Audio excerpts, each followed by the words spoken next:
Haraucourt.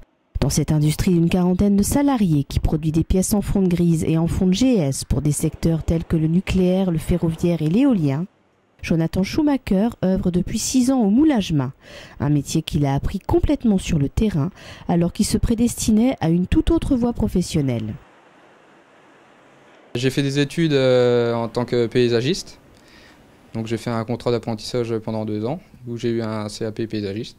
Et au bout de ce CAP, je me suis retrouvé ici par hasard, vraiment. J'ai appris le métier sur le tas, sans aucune connaissance. J'ai juste passé une formation de 72 heures de connaissance de la fonderie, quoi.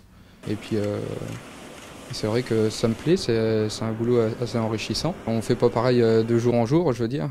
Mais son rôle chez Vignon ne s'arrête pas là et l'amène quotidiennement à côtoyer le laboratoire de l'usine pour l'analyse de la fonte GS.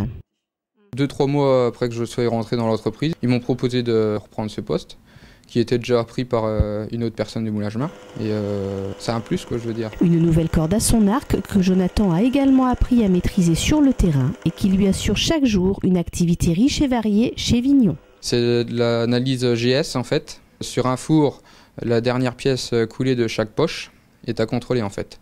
Donc je reprends un petit bout de téton ou un bout d'attaque, un bout de chenal de cette pièce que je viens passer ici sur des disques abrasifs. Je viens de le polir et puis contrôler la structure de la pièce, quoi.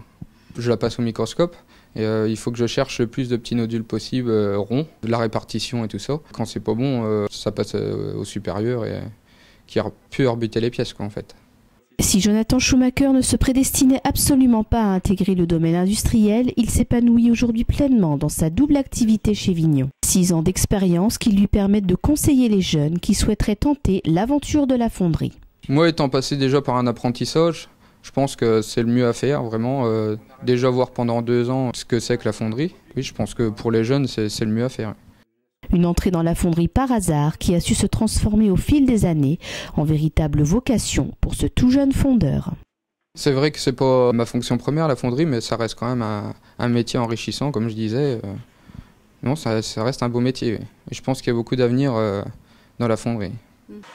Passé, présent, avenir, telle est la richesse de la fonderie qui conjugue son savoir-faire à tous les temps.